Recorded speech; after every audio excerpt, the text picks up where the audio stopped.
거지요. 오늘 말씀은 교회를 붙드시는 주님의 모습이라는 제목으로 이 말씀을 살펴보겠습니다. 이 말씀에서 특별히 영적인 깊이가 있어? 예, 없을 수 있어요. 그런데요, 요한계시록 어렵다고 생각 많이 하죠. 요한계시록에서 제일 쉬운 부분이에요. 요한계시록에서 절대 건너뛰어서는 안 되는 부분이에요. 사도 요한이 밤모섬에 유배됐어요. 장차 오실 주님의 모습을 환상을 통해 보기도 하며 듣기도 하면서 계시록의 기록을 하나님으로부터 요청받았지요. 요한에게 말씀하시는 분이 독생하신 하나님이시며 죽었다가 살아나신 분이시며 장차 오실 분이심을 본문을 통해서 밝힙니다. 이 금초대 사이에 계신 주님의 모습은 전능하신 하나님의 모습을 가지셨으며 이러한 주님이 교회를 붙드시고 교회에 말씀하시는 분이십니다. 전능하신 주님이 함께 하심을 보여줌으로 큰 위로를 받게 하는 게 요한계시록의 시작 부분입니다. 자, 8절 같이 읽어보지요. 주 하나님이 가라사대 나는 알파와 오메가라. 이제도 있고 전에도 있었고 장차 올 자요 전능한 자라 하시더라. 하나님이 나는 알파와 오메가라 그래요. 헬라어에서 영어로 치면 A와 Z다. 한글로 치면 기억에서부터 히읗이다. 처음부터 끝이다 이래요. 저 이번에 요거 말하려고 기억력을 세워보니까 13개더라고요. 가나다라마바 치면 가에서부터 하예요. 알파와 오메가, 처음과 나중, 시작과 끝, 이걸 말하죠. 요한에게 말씀하시는 분은 모든 것들을 시작하신 분이시고 모든 것들을 마무리하시는 분입니다. 그리고 하나님이시며 장차 오실 분이시라는 거죠. 본구절에서 보면 하나님을 지칭하는 것으로 보이지만 18절에서 독생하신 하나님이심을 알게 합니다. 18절 우리 같이 읽어볼까요? 곧 산자라 내가 전에 죽었었노라. 볼지어다 이제 세세토록 살아있어 사망과 음부의 열쇠를 가졌노니. 전에 죽었던 분은 주님이시지요. 하나님이 가라사대 그랬는데 왜 주님으로 넘어가지? 이럴 수 있어요. 주님은 전능하신 분을 하늘과 땅의 모든 권세를 가지신 분이시지요. 그리고 주님은 하나님의 본체이신 분이십니다. 빌립보서 2장 6절에서 그는 근본 하나님의 본체시나 하나님과 동등됨을 취할 것으로 여기지 아니하시고 7절에서 오히려 자기를 비워 종의 형체를 가져 사람들과 같이 되었고 그래요. 그래서 삼위일체라 그래요. 그래서 주님과 하나님은 하나다 이렇게 말하는 거예요. 이제 하나님이 가라사대 나는 알파와 오메가요. 그런데 이 하나님이 바로 우리 죄를 위해서 죽으시고 살아계신 주님이시라는 거지요. 9절 넘어가 봅니다. 나 요한은 너희 형제요 예수의 환난과 나라와 참음에 동참하는 자라. 하나님의 말씀과 예수의 증거를 인하여 밤모라 하는 섬에 있었더니, 좀 더 자세히 말하면 밤모라 하는 섬에 유배되었더니, 갇혔더니예요. 어때요? 사도 바울도 감옥에 갇혀서 빌립보서도 썼고 디모데서도 썼지요. 옥중서신이라 그래요. 이 요한계시록은 유배서신입니다.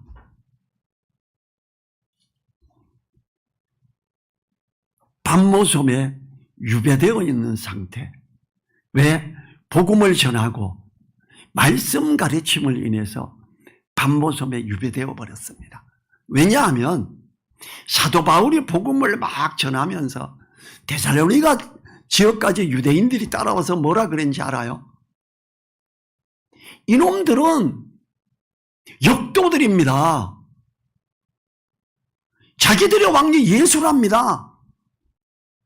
우리에게는 황제가 있는데 전부 용모자들이에요. 이러면서 사도들을 공격하기 시작했고 죽이려고 하는데 이게 안 되는 거예요. 예수님 믿는 사람이 너무 많은 거예요. 사도 바울이 예루살렘 교회가 너무 어려워졌을 때 여러 교회에서 헌금을 거두고 예루살렘 교회를 도우러 갔을 때 사도 바울을 죽이고자 했지요. 그때 하나님이 특별히 역사하셔서 로마 군대, 그것도 기마병을, 중무장관 기마병이 일개 부대가 와서 사도 바울을 이렇게 잡아서 데리고 가요. 그때 사도 바울을 죽이겠다고 다짐한 사람들이 40명인데 저 사도 바울 저놈을 죽이기 전까지는 먹지도 입지도 자지도 않겠다 이렇게 다짐을 한 사람들이. 사도 바울 죽이고자 하는 단합대가 40명. 그 40명을 앞에서 보호하려니까 하나님이 로마 군대를 보내기까지 했던 거지요. 이제 사도 요한을 또 죽이고자 하는데 죽이는 상황이 안 되니까 지금 반모섬에 유배를 보냈어요. 거기에서 하나님이 사도 요한을 통해 요한계시록을 쓰게 합니다. 자, 이걸 쓰고 있는 처지가 나쁘게 보면 저것들이 맨날 예수 하더니 예수가 사망도 이기고 살았다며 뭐 하는 짓이요? 지금 제일 높은 놈이 저 반모섬에 갇혀 있잖아.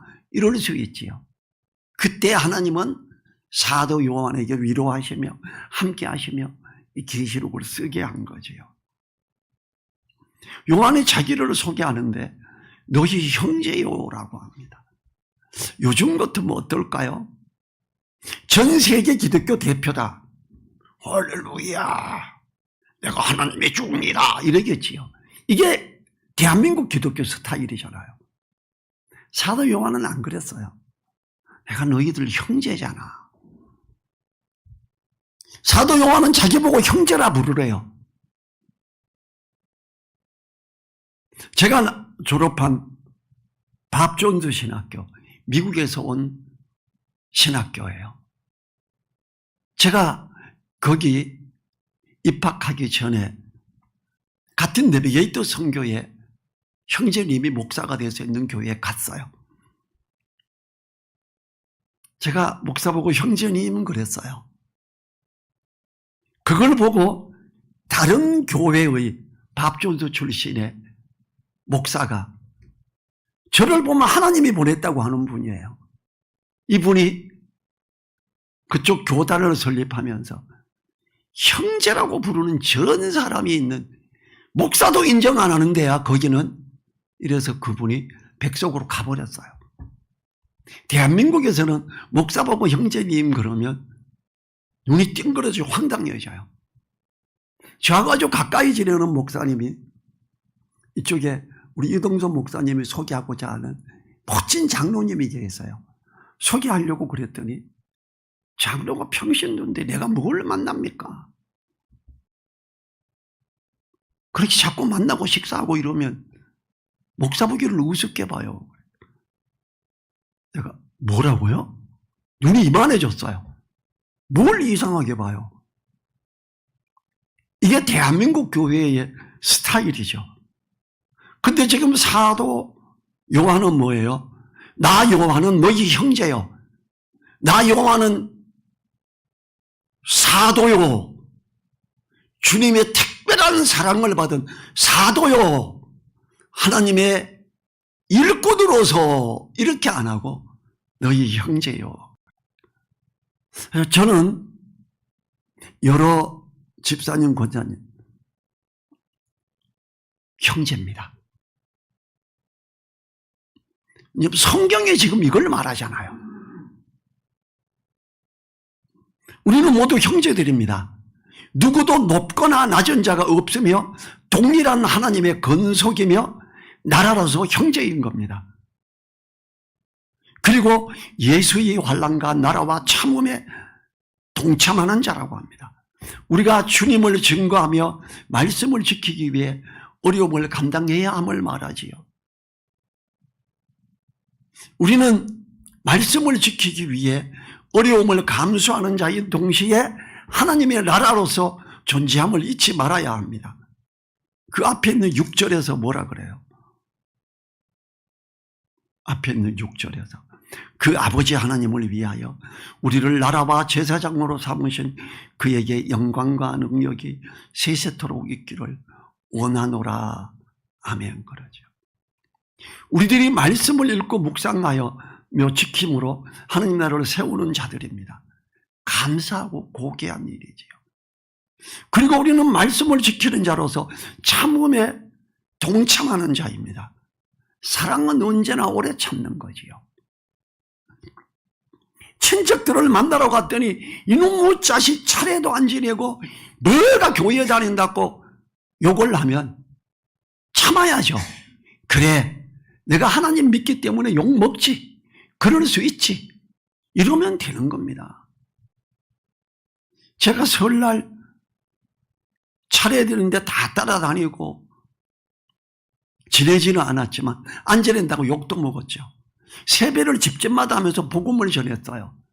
그중에 우리 아재라고 하는 우리 아버님하고 같은 학년분이 말을 약간 더듬으면서 이놈의 자식 병철이 너 이놈의 새끼야, 형님 살아있었으면 너 다리 몽둥이 부러졌다 그래요. 제가 그랬어요. 아재요, 우리 아버지 살아계셨으면 저인데 복음 듣고 예수님 믿고 천국 가셨겠지요. 아재도 예수님 안 믿으면 지옥 가셔요. 예수님 믿으세요. 이놈의 자식이 막 욕도 많이 먹고 그랬어요. 뭐 집집마다 다 다녔으니까. 저 희한한 놈이 있다. 심지어 그 동네 교회 장로 형님뻘 되는 분은 저보고 이단이래요. 집집마다 성경 들고 다니면 떠드는 건 이단이지 정상적인 교회 사람은 안 한대요. 그만큼 정상적인 교회 사람들이 전도를 안 한다는 이야기죠.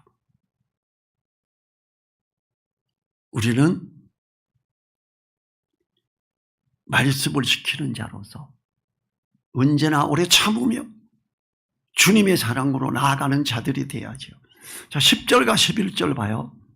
주의 날에 내가 성령에 감동하여 내 뒤에서 나는 나팔 소리 같은 큰 음성을 들으니 11절 같이 읽습니다.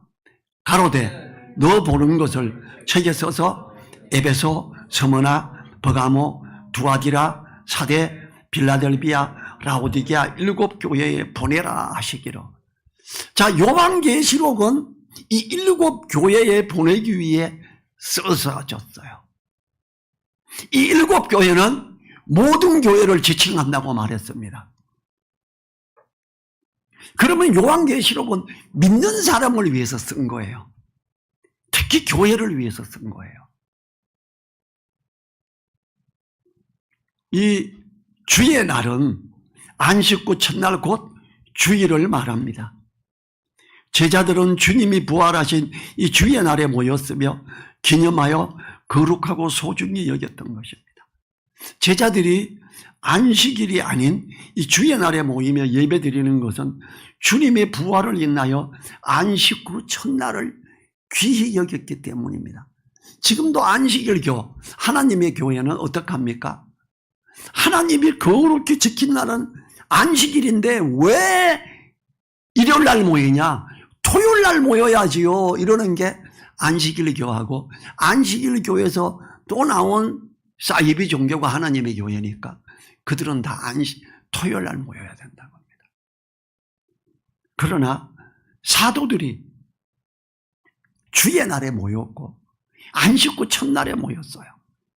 그게 지금 주일이 됐고 그게 일요일입니다. 그리고 쉬는 날이잖아요.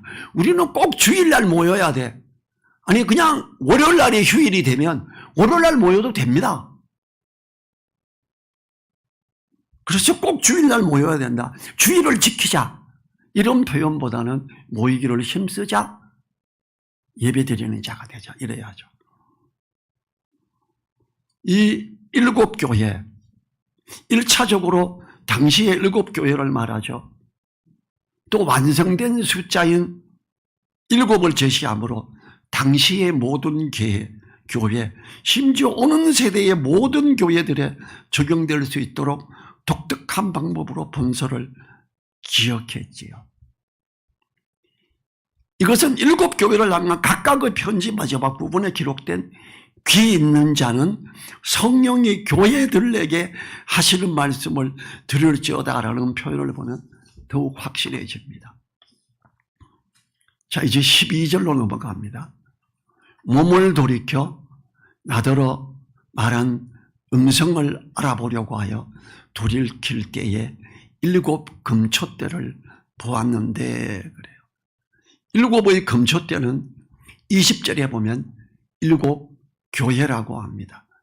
교회는 빛이 없는 암흑 세상에 빛으로서의 역할을 감당해야 하는 교회의 사명과 결부가 됩니다. 주님은 이 땅에 빛으로 오신 분이십니다. 빛으로 오신 주님을 밝히 드러내는 것이 금초대의 역할입니다. 만일 교회가 빛으로 오신 주님을 밝히 드러내는 역할을 하지 못한다면 주님은 그 촛대를 옮기시겠다고 하십니다. 요한계시록 2장 5절 같이 보죠. 요한계시록 2장 5절 같이 읽도록 하겠습니다.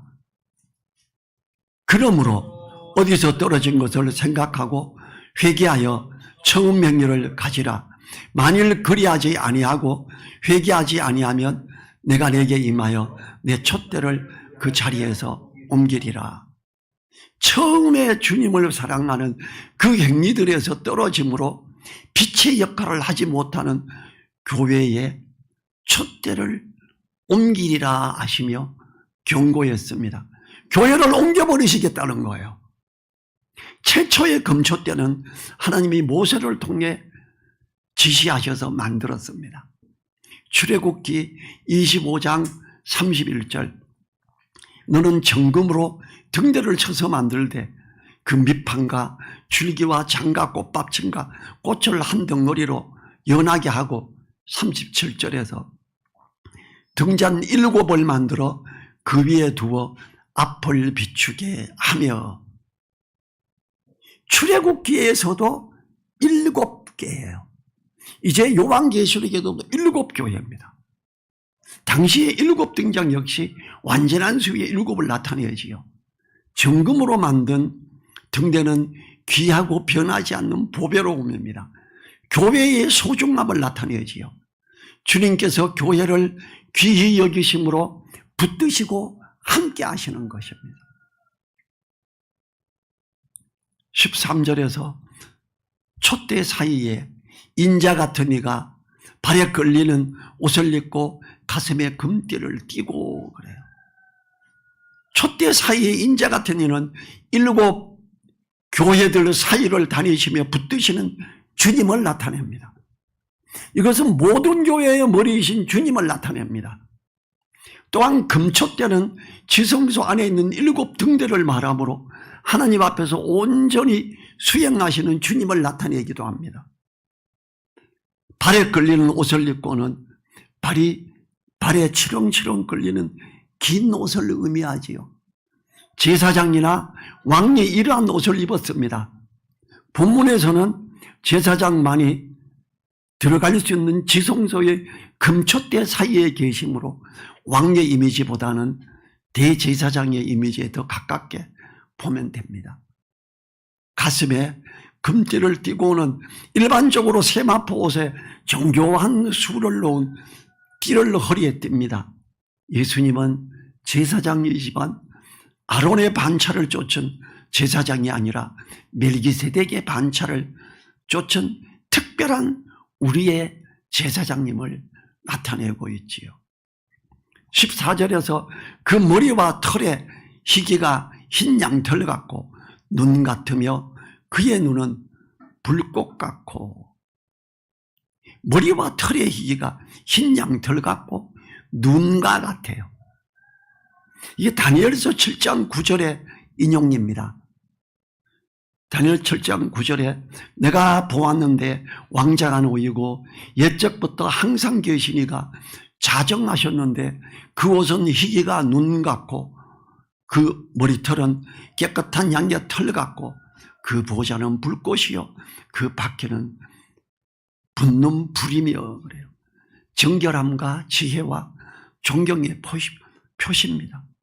이 표현이 하나님에 대한 표현이므로 주님이 전능하신 하나님이시라는 것을 나타내기도 하는 겁니다.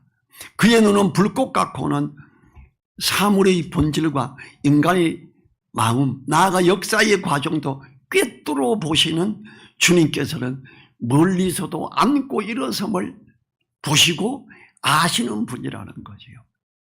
15절에서 그의 발은 풀무에 단련한 빛난 주석 같고 그의 음성은 많은 물소리 같으며 그래요. 이 촛대사에 서신 주님은 다니엘서 10장 6절에서 그 팔과 밟은 빛난 녹과 같고라고 합니다. 요한계시록 12장 5절에서도 여자가 아들을 낳으려니 이는 장차 철장으로 만국을 다스릴 남자라 그 아이를 하나님 앞과 그 보좌 앞으로 올려가더라.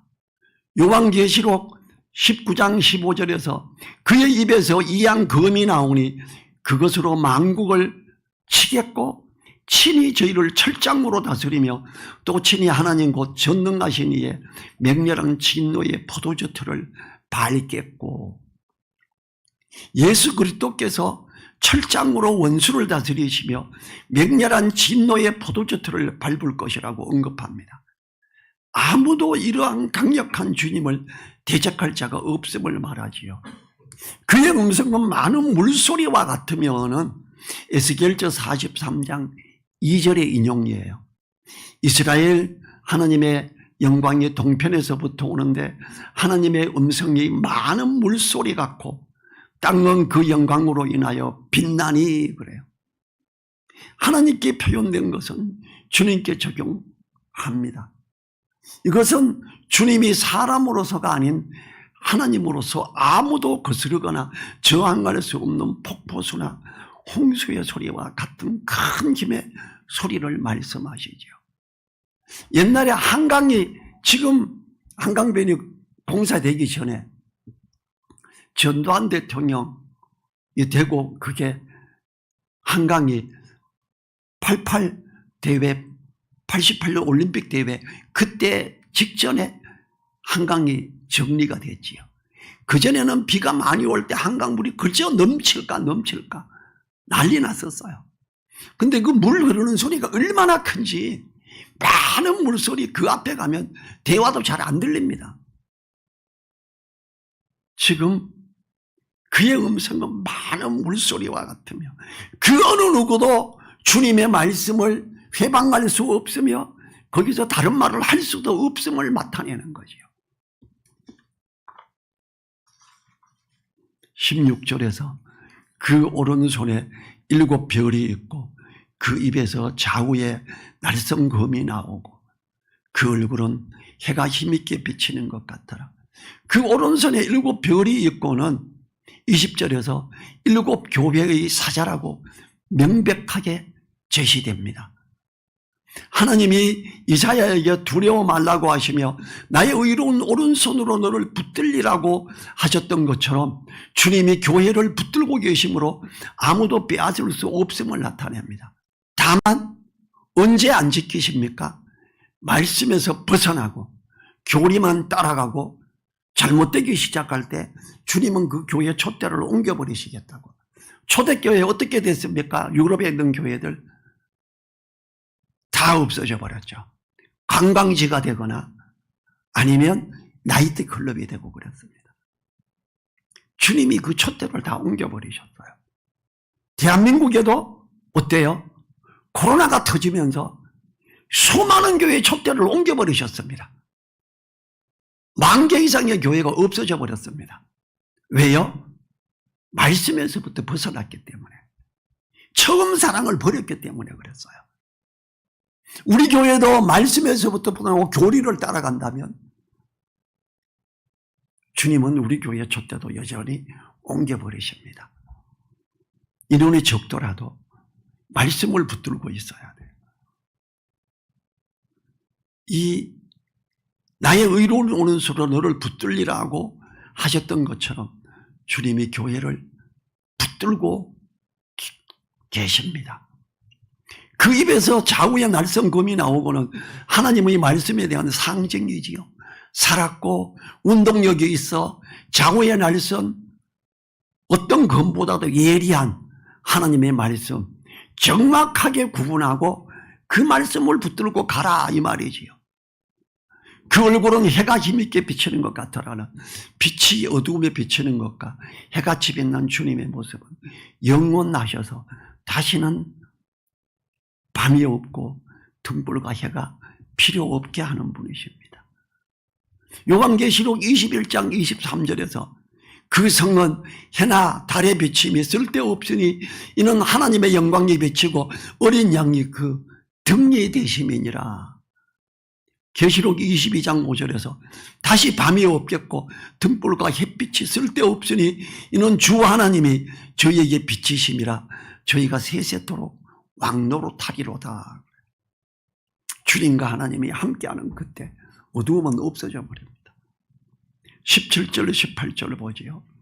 내가 볼 때에 그 발 앞에 엎드러져 죽은 자같이 되매 그가 오른손을 내게 얹고 가라사대 두려워 말라 나는 처음이요 나중이니 곧 산자라 내가 전에 죽었었노라 볼지어다 이제 세세토록 살아있어 사망과 음부의 열쇠를 가졌노니.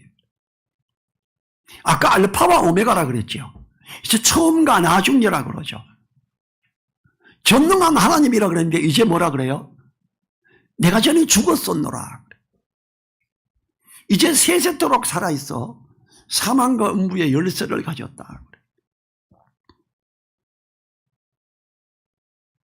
이 내가 전에 죽었었노라라는 말에 요한은 얼마나 안도감을 가졌을까요? 주님이시구나. 주님이 지금 나를 만지시며 이렇게 말씀하시는구나. 내가 밤모섬에 유배되어 있지만 주님이 나와 여전히 함께 하시는구나. 얼마나 위로가 됐을까요? 19절에서 그러므로 내 본 것과 이제 있는 일과 장차 될 일을 기록하라. 안도감을 가진 요한에게 그러므로 너 본 것과 이제 있는 일과 장차 될 일을 기록하라고 합니다. 요한계시록은 사도 요한이 보았던 것, 이제 있는 일, 장차 될 일, 즉 과거와 현재와 미래에 대해 기록하는 책입니다. 특히 미래의 부분 중에는 현대를 사는 우리에게 현재가 되는 부분도 있게 되는 거지요. 20절 같이 읽죠. 20절 내 본 것은 내 오른손에 7 별의 비밀과 7 금촛대라. 7 별은 7 교회의 사자요 7 촛대는 7 교회니라. 교회 사역자 귀하게 여기고 교회 정말 귀하게 여겼다 이거죠. 7 별은 7 교회의 사자요 7 촛대는 7 교회라고 합니다. 주님 16절을 보면 주님의 손에 7 별이 있음을 봅니다. 이 7 별은 7 교회의 사자라고 합니다. 주님께서 교회를 붙드시고 계심을 보여줍니다. 주님은 교회의 지도자들을 붙드심으로 주님의 말씀을 생각나게 하시며 깨닫게 하시고 하나님 우편에서 우리를 위해 기도하시며 옳은 것들을 알게 하심으로 붙드시는 것입니다. 특별히 그 입에서 나오는 좌우의 날성검은 살았고 운동력이 있어 하나님 말씀을 의미하지요. 주님이 우리를 붙드시는 가장 강력한 방법이 이 살아있는 말씀을 통해서임을 보여줍니다. 우리를 붙드시는 주님은 하늘과 땅의 모든 권세를 가지신 분으로서 우리와 함께 하시는 분이지요. 12절과 13절을 보면 7 촛대 사이에 서신 주님을 봅니다. 주님이 교회와 교회 사이에 다니시며 붙드시고 지키시며 힘을 주시는 분이심을 나타냅니다. 주님께서는 지금도 살아계셔서 우리 교회와 함께 하시며 말씀으로 인도하시고 우리 늘사랑교회와 함께 하시며 위로하시고 힘을 주시는 분이라는 거지요. 사도 요한이 처음에 덜덜 떨었죠. 근데 주님께서 내가 전에 죽었었노라. 이제 살아있다. 사도 요한이 주님이시다. 주님이시구나. 요한계시록을 기록하게 하신 분이 주님이십니다. 우리와 여전히 함께 하시며 복음을 전하고 전도와 양육을 하는 자와 세상 끝날까지 함께 하시기로 약속하신 주님이십니다. 요한계시록 두려워하지 마세요. 읽으실 때 기도하세요. 내 속에 계신 성령님, 요한계시록 어렵다고 하는데 이거 알게 해주세요. 이거 깊이 있는 거 깨닫게 해주세요. 그리고 읽으세요. 그리고 읽다가 뭔 말인지 모르겠네. 되돌아오세요. 그리고 오늘 읽었던 부분 또 읽어보세요. 그리고 또 나가면 됩니다. 그리고 다음 장, 그 다음 장 읽어나가면 하나씩 알아가기 시작합니다. 요한계시록 어려운 거 아닙니다. 요한계시록 우리인데 숨기려고 쓰신 거 아닙니다. 다 알게 하시고 그래서 이것을 읽는 자, 이것을 듣는 자, 이것을 지키는 자가 복이 있다 이렇게 했지요. 요한계시록 설교 너무 못 들어보셨을 거예요. 이거 잘 안 합니다, 교회에서. 우리 이번에 좀 잘 살펴보면서 이렇게 차근차근 나아가지요. 그러면서 오늘 또 뭐 이렇게 어려워 이럴 수 있어요. 사실 어려울 거 별로 없습니다. 우리 자리에서 일어나셔서 1분간 기도하지요. 이 주님의 말씀 안에서 옳게 처음 사랑을 회복해 나가며 주님이 동행하는 함께하는 그 은혜 누리게 해달라고.